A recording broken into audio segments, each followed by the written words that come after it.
Bye-bye. Those things work, right? Absolutely.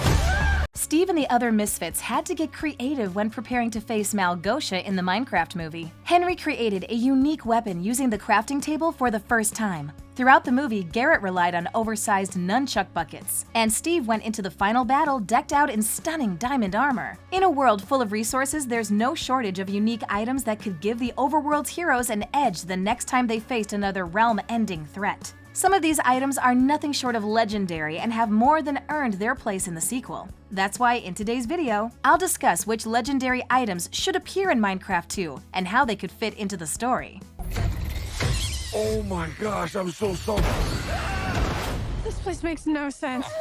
Number 1. Enchanted Golden Apple. As on Earth, the creatures in the Overworld require food and health to continue exploring. Without them, they will gradually grow weaker until their health declines, rendering them incapable of continuing their journey. In the original Minecraft, these health bars depleting will lead to a game over screen, resulting in a player returning to their last spawn point and losing everything in their inventory. In the film franchise, its equivalent is straight to the point. The humans in the realm need to eat, so Steve made locations like Steve's Lava Chicken. They also sustain injuries as they would on Earth, so they must craft weapons and armor before engaging with dangerous mobs. The logic of the game's health meter allows a player to regain health by eating, a logic that readily translates into the film franchise as food provides nutrients and energy. It also explains why the golden apple is essential and why Steve should go out of his way to add it to his treasures. The enchanted golden apple, also referred to as the notch apple, is the most powerful healing item in Minecraft. These items aren't craftable but spawn in chests throughout the overworld, requiring Steve and his friends to travel far in search of the legendary item.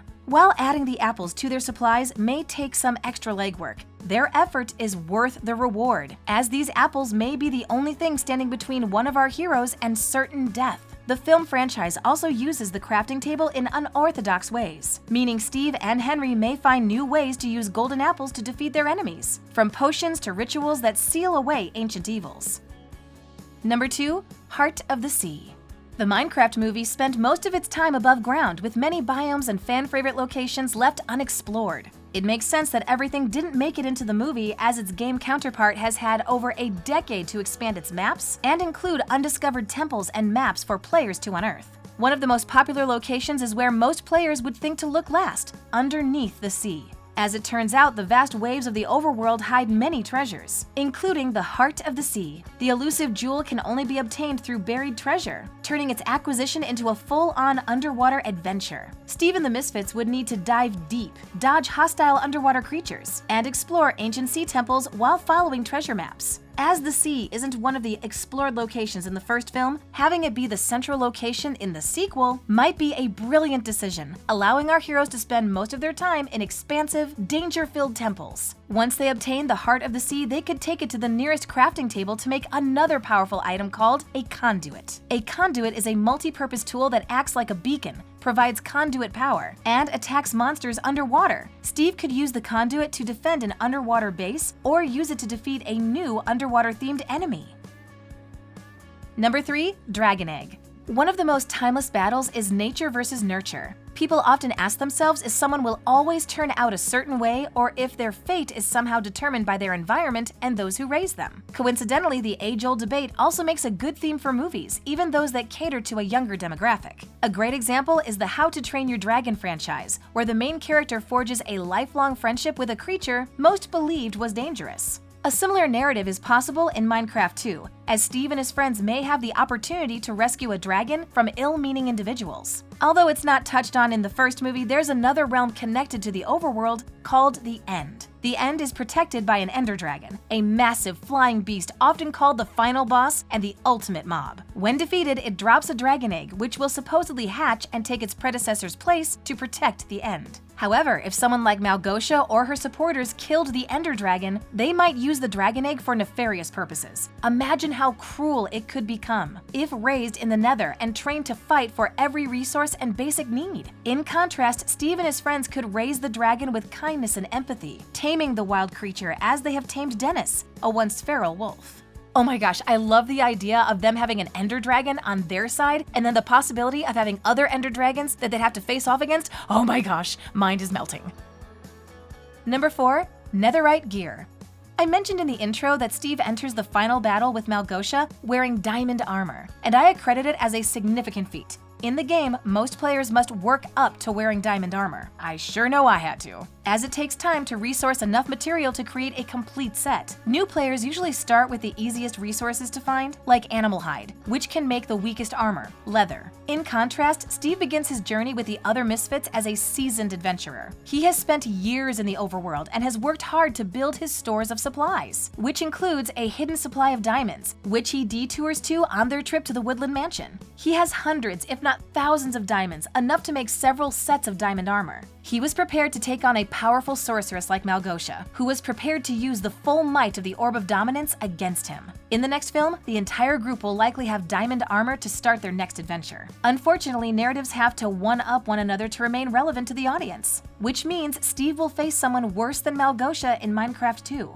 Diamond armor might not be enough to protect him from the next threat, meaning he'll need the next best thing, netherite armor. Netherite armor is the only armor surpassing diamond in defense and strength. However, its materials are notoriously hard to resource. Steve and the others must travel deep into the Nether to gather the necessary materials, risking their lives before facing their enemy one last time. Number 5. End Crystal. Some of the best stories begin at the end, which may be true for Minecraft 2. While the original game doesn't necessarily have an objective and can be played however someone wants, most players work toward reaching the end, where they will defeat the Ender Dragon and view the credits, officially beating the game. Defeating the Ender Dragon is heroic, so the sequel might begin during a heated battle where Steve and his allies square off against the massive beast. An epic fight scene would be a strong start to the movie and would be made even better if the heroes won, only to have their success stolen from them by the new antagonist. Imagine Steve and the others celebrating over the fallen body of the Ender Dragon, only to have it revived by swirling energy, as someone brought an even rarer item to the end for the sake of restoring and stealing the Ender Dragon to inflict terror on the overworld. They could revive the Ender Dragon using end crystals, which are crafted using rare materials, and must be placed in specific positions around the end portal to initiate the resurrection ritual. While Steve could always try to destroy the crystal before the dragon revives, it will implode on impact, likely causing a painful wave to lash out at him and his allies. Either way, their success story would quickly turn dark, and they would need to flee for their safety and regroup to plan for their new enemy's imminent attack on the overworld. After witnessing Steve enter battle fully dressed in diamond armor, it's clear that he has the experience and the means to acquire some of the more legendary items scattered throughout the overworld. The post-credits scene of the Minecraft movie teased the sequel with Steve returning to the overworld with Alex at his side. As the pair were the first official skins of the original games, it's no surprise that they're naturals for unlocking the secrets of the mystical realm. If they get their way, this beautiful world and everything in it will wither and die. Thanks for watching. If you enjoyed this video, hit that like button. Subscribe to our channel and turn on notifications to stay updated on our uploads. Chicken jockey!